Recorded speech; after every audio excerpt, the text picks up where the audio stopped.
नमस्कार, स्वागत है आपका देवभूमि समाचार में। मैं हूं आपके साथ स्वीटी दीक्षित। रुक करेंगे उत्तराखंड की खबरों की ओर। बता दें कि उत्तराखंड में इन दोनों यमकेश्वर विधानसभा क्षेत्र से बीजेपी विधायक रेणु बिष्ट का एक पोस्ट सोशल मीडिया पे तेजी से वायरल हो रहा है, जिसमें वो अपनी पार्टी पर सवाल खड़े करते हुए नजर आ रही है। दरअसल हाल ही में पौड़ी के यमकेश्वर विधानसभा से विधायक रेणु बिष्ट अपने क्षेत्र की जनता के बीच उनसे मुलाकात करने पहुंची थी, जिसके बाद उन्होंने अपनी ये मुलाकात का वीडियो सोशल मीडिया पे शेयर करते हुए लिखा कि यमकेश्वर की जनता के साथ बीते 20 से 22 सालों में छल हुआ है। इस पूरे मामले में बीजेपी प्रदेश अध्यक्ष महेंद्र भट्ट ने रेणु बिष्ट से स्पष्टीकरण मांगा था, जिस पर रेणु बिष्ट शुक्रवार शाम बीजेपी अध्यक्ष से मिलने पहुंची थी और पूरे मामले में स्पष्टीकरण भी दिया था। उन्होंने बताया कि उनके सहायक ने बिना उनको जानकारी दिए ये पोस्ट लिखी थी, जिसको अब हटा दिया गया है। हालांकि अब इस पूरे मामले को लेकर कांग्रेस प्रवक्ता गरिमा दौसानी ने बीजेपी विधायक पर हमला बोलते हुए कहा कि आज भले ही वो अपने बयान से पीछे हटने का काम कर रही है, लेकिन ये जनता भी जानती है कि उसकी तरफ से सिर्फ जुमलेबाजी की गई है। यमकेश्वर की हमारी विधायक आदरणीय रेणु बिष्ट के द्वारा आदरणीय प्रदेश अध्यक्ष से कल भेंट करके जो उनके सोशल मीडिया पर जो शेयर किया गया था कोई पोस्ट, उसको लेकर के उन्होंने, क्योंकि आदरणीय प्रदेश अध्यक्ष द्वारा इसका संज्ञान लिया गया था और उन्होंने प्रदेश अध्यक्ष जी को अपने इस पोस्ट के बारे में अवगत कराया कि उन्होंने उनके द्वारा जो बताया गया कि उनके सहयोगी के द्वारा गलती से पोस्ट शेयर की गई है। और आगे क्योंकि भारतीय जनता पार्टी, उन्होंने साथ ही कहा कि भारतीय जनता पार्टी यमकेश्वर के विकास के लिए संकल्पित है और पूर्व में भी भारतीय जनता पार्टी के द्वारा वहां पर विकास के कार्य किए गए और आगे भारतीय जनता पार्टी वहां कार्य करने वाली है। देखिए, बहुत ही एक तरह से कहना चाहूँगी कि हास्यास्पद भी है और एक ड्रामा नौटंकी दिखाई पड़ती है। यमकेश्वर से विधायक रेणु बिष्ट एक विवादास्पद पोस्ट डालती हैं और उसके बाद भाजपा में भूचाल आ जाता है उनकी पोस्ट से।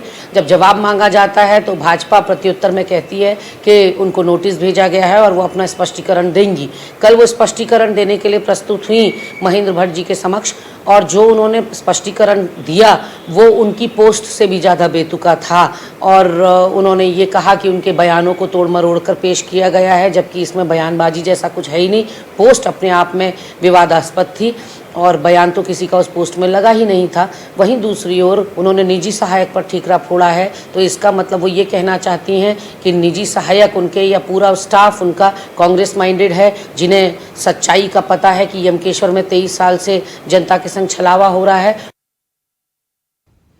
देखिए, रेणु बिष्ट जो है सवालों के घेरे में इस वक्त खड़ी हो चुकी है। महेंद्र भट्ट से शुक्रवार को उन्होंने मुलाकात की। मुलाकात करते हुए स्पष्टीकरण उन्होंने दे दिया अपना। उन्होंने कहा कि सहायक द्वारा ये पोस्ट की गई थी, जब उनको जानकारी लगी पोस्ट को डिलीट कर दिया गया था और यही वो पोस्ट है जो आपकी टीवी स्क्रीन पर नजर आ रहा है। और ऐसे में रेणु बिष्ट पे कई सवाल खड़े हो रहे हैं और कांग्रेस भी जमकर हमलावर है। कांग्रेस कह रही है कि क्या कांग्रेसवादी सोच रखते हैं उनके निजी सहायक, जिसके कारण ये पोस्ट कर दिया गया है। और दूसरी बात यह है कि जब ये पोस्ट किया गया है तो क्या सहायक ने उनसे पूछ के पोस्ट नहीं किया गया, और ऐसे में महेंद्र भट्ट ने उनको तुरंत ये पोस्ट के बाद तलब कर लिया था और ये पोस्ट बीते हफ्ते का बताया जा रहा है। इसके बाद से शुक्रवार को मुलाकात हुई महेंद्र भट्ट से रेणु बिष्ट की और रेणु बिष्ट ने अपना स्पष्टीकरण देते हुए कहा है कि ये सहायक द्वारा पोस्ट किया गया है बिना उनकी जानकारी में। ऐसे में देखिए, 2000 से जब से उत्तराखंड का गठन हुआ है तब से ये यानी कि जो यमकेश्वर सीट है वो उस पे बीजेपी का दबदबा है। यानी कि साफ तौर पे ये जो पहले पोस्ट किया गया था रेणु बिष्ट की तरफ से,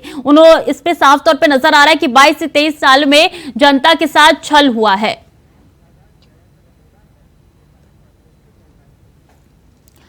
हमारे साथ जयंत रमोला जुड़ चुके हैं, वरिष्ठ नेता है कांग्रेस के। बहुत स्वागत है आपका इंडिया वॉइस पे। आपने भी रेणु बिष्ट का ये पोस्ट जरूर देखा होगा। अब इस पे कांग्रेस की तरफ से लगातार निशाना साधा जा रहा है बीजेपी पर। आपका क्या कुछ कहना है इस पर?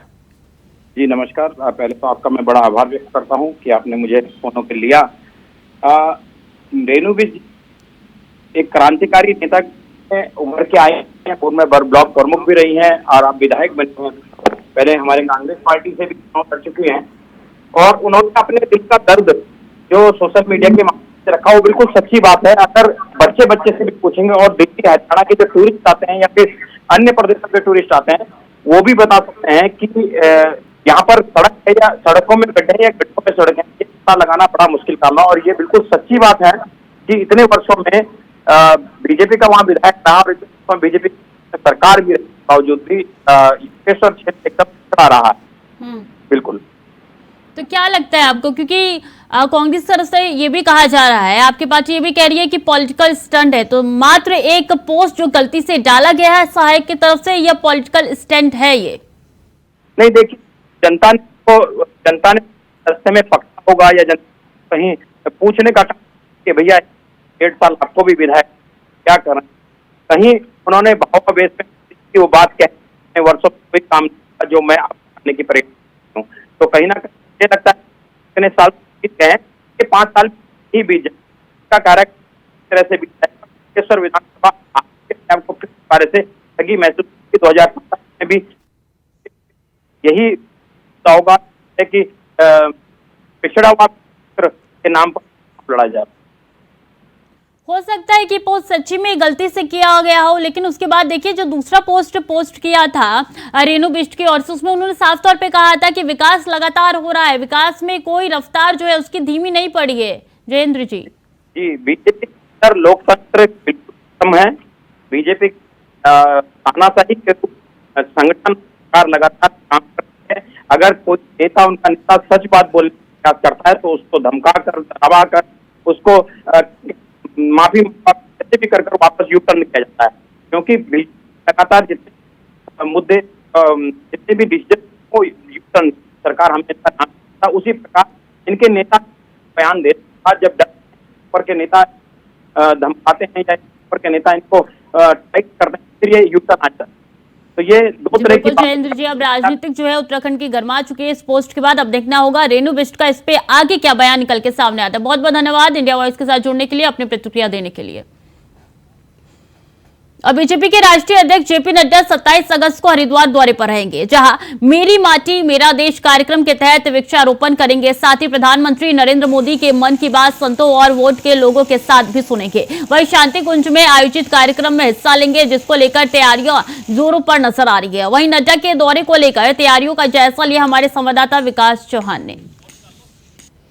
भाजपा के राष्ट्रीय अध्यक्ष जेपी नड्डा कल हरिद्वार रहने वाले हैं और जिनकी तैयारियों को लेकर जो ऑडिटोरियम ऋषिकुल है वहाँ पर तैयारियां चली हैं, जहाँ पर वो मन की बात का जो प्रधानमंत्री का कार्यक्रम है उसको सुनेंगे, जिसकी तैयारियों को लेकर भाजपा के कार्यकर्ता और जो वरिष्ठ जो नेता हैं वो यहाँ पर हैं और उनसे बात करते हैं। भैया, जिस तरह से तैयारियाँ हैं, किस तरह से पूरी तैयारियाँ जेपी नड्डा जी को लेकर यहाँ पर की जा रही हैं, क्या उनका रहने वाला है? माननीय नड्डा जी का जो प्रवास है वो 1 दिवसीय प्रवास कार्यक्रम हरिद्वार का बना है, जिसमें उनके द्वारा यहाँ यशस्वी प्रधानमंत्री नरेंद्र मोदी जी के मन की बात के कार्यक्रम में प्रतिभाग किया जाना है। एक यहाँ देव संस्कृति विश्वविद्यालय का कार्यक्रम है, उसमें उन्होंने प्रतिभाग करना है और उसके पश्चात प्रदेश के उच्चस्थ पदाधिकारी जो पार्टी के हैं उनके साथ उनकी एक बैठक भी है, जो निश्चित रूप से आगे आने वाले चुनाव को लेकर चर्चा करनी होगी या संगठनात्मक विषयों को लेकर चर्चा करेंगे। तो ये कुल उनका प्रवास रहने वाला है और इस कार्यक्रम के साथ साथ मैं समझता हूँ कि सबसे बड़ी बात जो होगी वो ये होगी कि उत्तराखंड के कार्यकर्ताओं में राष्ट्रीय अध्यक्ष के आगमन से जो उत्साह का संचार होगा वो अभूतपूर्व होने वाला है। तो विशेष तौर पर अगर हम बात करें कि जो ये ऋषिकुल है जहाँ कार्यक्रम होना है, इसमें कौन कौन लोग शामिल रहेंगे और उसके लेकर यहाँ पर क्या तैयारियाँ की जा रही हैं?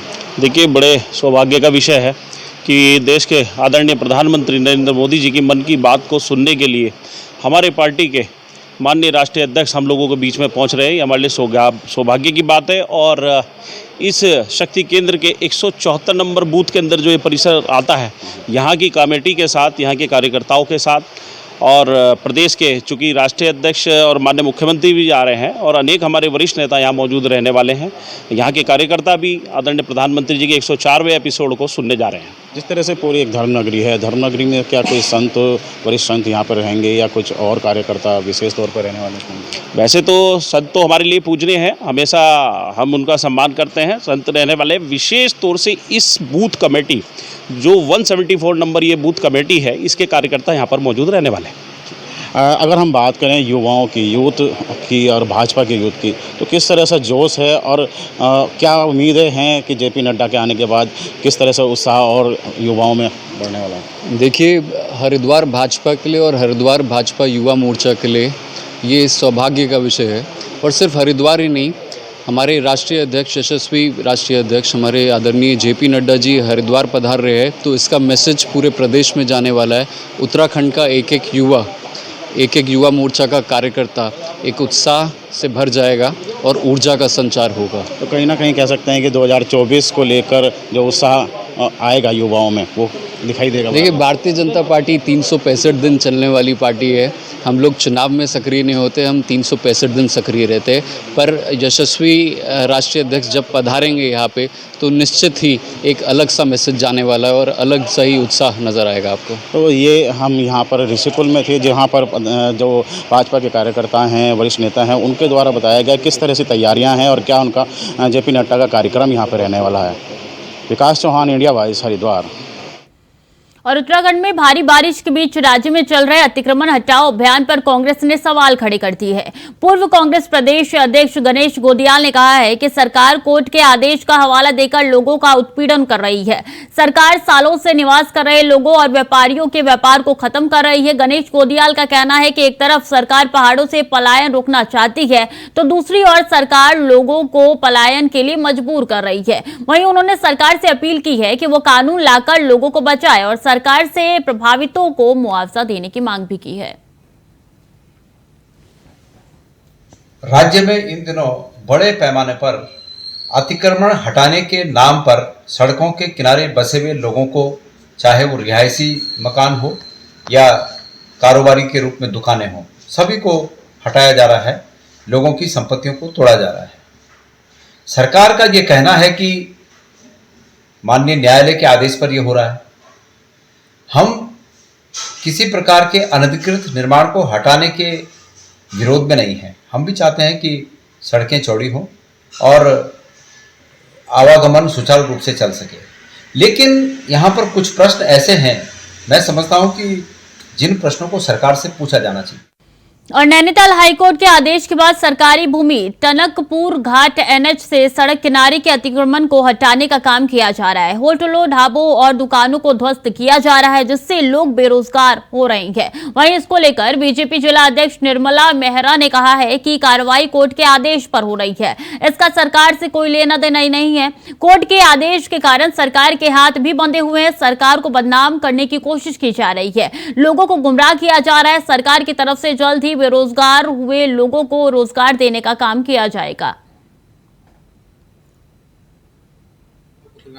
वर्तमान में राष्ट्रीय राजमार्ग, वन भूमि और राजस्व भूमि को अतिक्रमण को लेकर जो प्रशासन द्वारा कार्रवाई की जा रही है, जिसको लेकर आम लोगों, जनप्रतिनिधियों में काफी असमंजस की स्थिति है। सभी आमजन, जनप्रतिनिधियों को अवगत कराना चाहता हूं कि उक्त अतिक्रमण की कार्रवाई का प्रशासन द्वारा उच्च न्यायालय के आदेशों के तहत की जा रही है, न कि सरकार के आदेशों के पर की जा रही है। सरकार ऐसा कभी भी नहीं चाहती है कि किसी का घर परिवार उजड़े या कोई बेरोजगार हो। प्रदेश सरकार और भाजपा संगठन चिन्हित अतिक्रमणकारियों की भावनाओं को लेकर उनके साथ खड़ा है, लेकिन कुछ तथाकथित जनों द्वारा लोगों को अतिक्रमण को लेकर तरह तरह की बातों से गुमराह किया जा रहा है, जो कि समाज में द्वेष भावना फैलाने समान है। और जोशीमठ के पगनो गांव में लगातार भूस्खलन हो रहा है। कई परिवारों के आशियाने पूरी तरीके से बर्बाद हो चुके हैं तो कई खतरे के निशान में है, जिसका असर पगनो गांव के छोटे बच्चे पर भी पड़ रहा है। गांव का एकमात्र बच्चों का राजकीय प्राथमिक विद्यालय भूस्खलन के चलते क्षतिग्रस्त हो चुका है, जिसके कारण बच्चे पंचायत भवन में पढ़ने को मजबूर है। बच्चों ने बताया कि जो सुविधा उनके विद्यालय में मिल रही थी वो उन्हें पंचायत भवन में नहीं मिल पा रही है।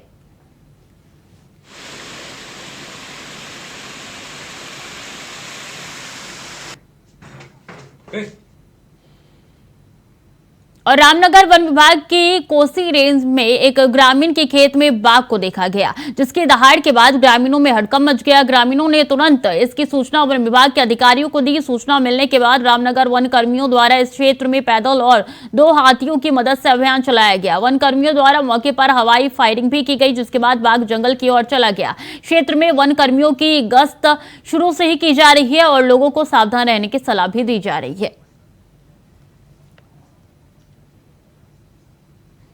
ये लगभग सुबह 6:30 बजे जो है सूचना मिली थी कि यहाँ पर गांव में टाइगर घुस गया है। तो जैसे ही हमें सूचना प्राप्त हुई हमने फॉरेस्ट डिपार्टमेंट को बताया और फॉरेस्ट डिपार्टमेंट ने भी काफ़ी फुर्ती दिखाई। ऐसी बात नहीं है, मतलब 20-25 मिनट के अंदर जो है पूरी टीम इनके यहाँ पहुँच गई थी और टाइगर को भी देख लिया था वहाँ पर। तो ट्रैंक्विलाइज करने का इनका पूरा वो था, लेकिन उसी बीच जो है टाइगर वहाँ से निकल गया। लेकिन ये बहुत खतरनाक बात है कि अपने आप में टाइगर जो है आबादी में आ रहा है और इसका जहाँ तक हमें जो हम समझ रहे हैं कि टाइगर जो आबादी की तरफ रुख कर रहा है उसका कारण मेन यहाँ पर जो आवारा पशु यहाँ पर घूम रहे हैं उनकी वजह से आ रहा है, क्योंकि वो बहुत इजी प्रे है उसके लिए और वो बहुत आसानी से उनको मार ले रहा है। और दरअसल आज सुबह ही कोसी रेंज का जो ये क्षेत्र है जहाँ पे लदवा गांव पड़ता है डिकुली के पास में, वहाँ पर टाइगर की मूवमेंट देखने को मिली है। तो हम लोग यहाँ पर मौके पर आए थे, मैंने भी साइट का इंस्पेक्शन किया है और स्टाफ हमारा यहाँ पर पर्याप्त है। और हमने ये ऑब्ज़र्व किया कि वो टाइगर वास्तव में यहाँ पर झाड़ियों में छुपा हुआ था, जिसको अभी तो हमने कोसी रेंज की तरफ को, कोसी नदी की तरफ को उसको भगा दिया है, यहाँ से खाली कर उसने जगह छोड़ दी है फ़िलहाल। लेकिन इसका मूवमेंट यहाँ पर है, तो इसके लिए हम यहाँ पर कैमरा ट्रैप्स भी लगा रहे हैं और कॉर्बेट टाइगर रिजर्व के साथ संयुक्त टीम बना करके हम यहाँ पर रेगुलर पेट्रोलिंग भी यहाँ पर कराने जा रहे हैं। रामनगर स्थित रोडवेज परिसर में शुक्रवार की देर रात एक शिक्षक का शव मिलने के बाद हड़कंप मच गया। आपको बता दें कि ग्राम मजरा परिमदारा निवासी वीरेंद्र कुमार अल्मोड़ा जनपद के प्राथमिक विद्यालय में शिक्षक थे। शुक्रवार की देर रात उनका शव रामनगर स्थित रोडवेज परिसर में संदिग्ध अवस्था में पड़ा हुआ मिला। इस दौरान आसपास के लोगों ने घटना की जानकारी पुलिस को दी। साथ ही मौके पर पहुंची पुलिस ने शव को कब्जे में लेकर पोस्टमार्टम के लिए भेजा और मामला दर्ज कर आगे की कार्रवाई शुरू कर दी है। ये भाई साहब हमें रात को फ़ोन आया था पुलिस का कि 11 बजे समथिंग कि रामनगर रोडवेज में ऐसे मिला है, आधार कार्ड जेब में था, उसी बेस पे इसकी पहचान हो पाई। फिर हम लोग यहाँ आए, जब तक हम लोग यहाँ पहुँचे तो इससे महत्व कोशिश कर दिया था।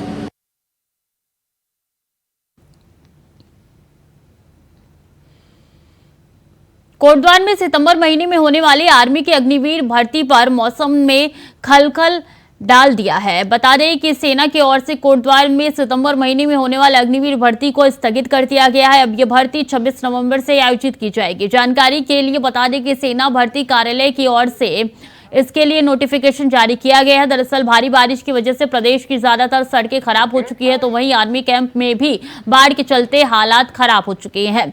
आर्मी कैंप की दीवारें टूट गई है, जिससे कैंप के अंदर बाढ़ आ गई थी, जिसके बाद आर्मी एरिया में कई जगह पर मलबा भर गया। इसलिए भर्ती को स्थगित कर दिया गया है, जिसके बाद स्थानीय प्रशासन ने जानकारी देते हुए बताया कि अब नवंबर महीने में भर्ती की जाएगी। देखिए, इसमें पहले सितंबर में इस भर्ती को होना था, लेकिन बारिश को देखते हुए और जो भी हमारी गढ़वाल में सारी सड़कें बंद हैं, आपदा को दृष्टिगत रखते हुए मुझे ऐसा लगता है कि शायद ये निर्णय लिया गया है। तो अब ये अग्निवीर की जो रैली है, भर्ती रैली, ये 26 नवंबर से स्टार्ट होकर के 1 दिसंबर तक होगी। 1 सितंबर से लेकर 10 सितंबर तक अग्निवीर भर्ती की कोटद्वार में शुरुआत होनी थी, लेकिन जिस तरह से लगातार पहाड़ों पर मूसलाधार बारिश हो रही है, उसको देखते हुए प्रशासन ने निर्णय लिया है कि यह जो भर्ती अब अभी सितंबर में होनी थी, ये 26 नवंबर से लेकर के 1 दिसंबर तक होगी। आप मेरे पीछे देख सकते हैं, यहाँ पर एक भर्ती की शुरुआत होती है। जो अग्निवीर भर्ती में आने के लिए युवा हजारों की संख्या में और सभी जगह से आते हैं, लेकिन बारिश के और यहाँ पर आप हालात भी देख सकते हैं कि यहाँ जो आने जाने वाली पुलिया थी वो भी पूरी तरह से बरसात में ध्वस्त हो चुकी है। यही वजह है, पहाड़ों पर जो रास्ते हैं, पहाड़ों से आने वाले युवाओं के लिए वो रास्ते जगह जगह से खराब हो चुके हैं। लगातार प्रशासन कोशिश में है कि रास्ते खोल दिए जाएं, लेकिन फिर भी बारिश का जिस तरह से मौसम विभाग अलर्ट जारी बार बार कर रहा है, उसको देखते हुए ही आर्मी ने और प्रशासन ने यही निर्णय लिया है कि ये जो भर्ती सितंबर में होनी थी, इसको 26 नवंबर से किया जाएगा। वहीं जो युवा अभी आने की तैयारी कर रहे थे, उनको भी जब इस चीज़ की जानकारी लगी तो थोड़ी सी मायूस वो जरूर हुए हैं, लेकिन आगे और 1.5 महीने बाद जब ये भर्ती होगी तो वो युवा अपने यहाँ पर आकर के अपने रोजगार के लिए, अपने जो आर्मी में जाने का उनका सपना है, वो सपना पूरा कर सकेंगे। कोटद्वार से अंजना गोयल की। और धर्मनगरी हरिद्वार में चोरों के हौसले इतने बुलंद हो गए हैं कि उन्हें अब पुलिस का बिल्कुल भी डर नहीं रहा। बता दें कि ताजा मामला हरिद्वार के कनकल थाना क्षेत्र के जगदीशपुर का है, जहां राजा गार्डन के पास स्थित एक फॉर्च्यून की दुकान में देर रात चोरों द्वारा दुकान का शटर तोड़कर चोरी की घटना को अंजाम दिया गया है, जिसका सीसीटीवी भी सामने आया है। सीसीटीवी फुटेज में देखा जा सकता है कि किस तरीके से चोर बेखौफ होकर दुकान में चोरी कर रहे हैं। जानकारी देते हुए हरिद्वार के कनकल थाना प्रभारी नीतीश शर्मा ने बताया है कि कल देर रात कनकल के जगदीशपुर क्षेत्र स्थित राजा गार्डन में फॉर्च्यून की दुकान पर चोरी की सूचना मिली थी। दुकान के मालिक द्वारा दुकान में रखे सामान के साथ 7,000 के करीब नकदी चोरी होने की तहरीर दी गई। साथ ही पुलिस ने सीसीटीवी के आधार पर मामला दर्ज कर आगे की कार्रवाई शुरू कर दी है। और हाईकोर्ट के आदेश के बाद अतिक्रमण पर जोर शोर से कार्रवाई की जा रही है। बद्रीनाथ राष्ट्रीय राजमार्ग पर निगम द्वारा पक्के अवैध अतिक्रमण को हटाने की कवायद शुरू हो चुकी है। भारी पुलिस बल के साथ राष्ट्रीय राजमार्ग पर से निगम अतिक्रमण हटा रहा है। इस बीच नगर निगम के व्यापारियों के साथ तीखी नोकझोंक भी देखने को मिली। त्योहार के समय पर व्यापारियों के दुकानों के बाहर तोड़फोड़ की जा रही है। 2 दिन बाद रक्षाबंधन का त्योहार है। व्यापारी बिक्री करेगा, उबड़ खाबड़ जगह को ठीक करने में लगेंगे, लेकिन कोटद्वार शहर के अधिकांश क्षेत्र में अवैध निर्माण किया हुआ है और नगर निगम क्षेत्र से सभी जगह अवैध अतिक्रमण को हटाएगा, जिससे अतिक्रमणकारियों में हड़कंप मचा हुआ है। हमने पूरा लाल बत्ती से दुर्गा पार्क तक का एरिया जो है चिन्हित किया गया। पूर्व में भी यहाँ पर निशान लगाएंगे और पूर्व में भी अतिक्रमण हटाने की कार्रवाई की गई है, परंतु उसके बाद कार्रवाई होने के बाद हटा भी दिया गया था, लेकिन उसके बाद फिर से कुछ लोगों ने अतिक्रमण कर लिया गया है। माननीय उच्च न्यायालय के इसमें स्पष्ट आदेश है कि जहाँ पर भी NH के किनारे जहाँ पर भी अतिक्रमण उसे तत्काल हटा दिया जाए। तो उसी क्रम में आज यहाँ पे कार्रवाई चल रही है। लोगों से इसमें वार्ता भी की गई थी, कई बार बैठक भी पहले उनको ये प्रस्ताव दिया गया कि आप अपने स्तर से ही अतिक्रमण हटा लेंगे तो ये बेहतर होगा। कुछ लोगों ने हटाया भी है, कंप्लाइंस भी करी है, बट जिन्होंने नहीं हटाया फिर उनको नोटिस दिया गया। नोटिस के बाद सुनवाई भी हुई। और उत्तराखंड संस्कृत अकादमी की सामान्य समिति की 9वीं बैठक की मुख्यमंत्री पुष्कर सिंह धामी ने अध्यक्षता की, जिसमें संस्कृत भाषा को बढ़ावा देने में विज्ञान एवं तकनीकी का भी सहयोग लेने पर बल देते हुए कहा कि व्याकरण से सिद्ध भाषा संस्कृत कंप्यूटर के लिए भी उपयुक्त मानी गई है। देवभूमि के कारण हमारी पहचान है और संस्कृत हमारे परिवेश से जुड़ी भाषा है, जिसके संरक्षण के लिए सीएम ने विस्तृत कार्य योजना तैयार करने के निर्देश दिए हैं। साथ ही कहा है कि उत्तराखंड संस्कृत भाषा के विकास में भी अग्रणी राज्य बने, इसके लिए नवाचार के प्रति ध्यान देना होगा। इसके लिए धनराशि की कमी नहीं होने दी जाएगी। मुख्यमंत्री ने कहा है कि भाषाओं की जननी संस्कृत को बढ़ावा देना भी हम सबकी जिम्मेदारी है, ताकि इससे हमारी प्राचीन संस्कृति के संरक्षण के साथ ही संस्कृत भाषा के प्रति युवाओं का रुझान बढ़ सके।